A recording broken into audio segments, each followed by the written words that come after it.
De toute façon. Et puis il y a une autre idée simple, c'est que nous sommes peut-être au bord d'une troisième guerre mondiale. Quand je vois des gens comme M. Macron, qui est d'une folle incompétence, d'une folle irresponsabilité, qui dit qu'il faut faire une intervention militaire en Syrie, M. Macron ne se rend pas compte de ce qu'il y a en face. En face, où il y a la Russie, qui est quand même la deuxième puissance nucléaire mondiale. Dans le cadre de l'ONU, avec l'accord de la Russie. Il ne dit pas qu'il faut partir sans l'accord de la Russie. Écoutez, ce n'est pas ce que j'ai vu, mais ce n'est pas ce que j'ai vu. Il le dit dans le cadre de l'ONU, c'est-à-dire qu'il ne faut pas qu'il y ait un veto de la encore une fois, en tout cas, il a pris note, paraît-il, du bombardement. M. Macron approuve totalement les bombardements faits par les États-Unis. Donc M. Macron, qui n'a d'ailleurs aucune expérience internationale, et c'est quelqu'un qui a 38 ans, qui n'a pas d'expérience internationale, il est là en train de dire aux Français, la fleur au fusil, on va aller intervenir sur une information qui est sortie d'un chapeau.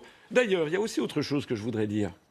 Pourquoi est-ce qu'on parle toujours de la Syrie et qu'on ne parle jamais de ce qui se passe au Yémen ou de ce qui se passe au Congo, où il y a des centaines, des milliers de morts tous les jours qui y sont là, et jamais personne n'en parle dans les grands médias occidentaux?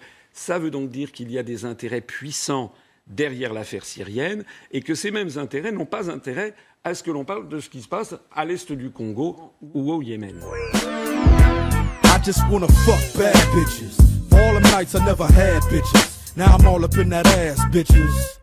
Mad at your boyfriend, ain't you? You's a bad girl, gotta spank you.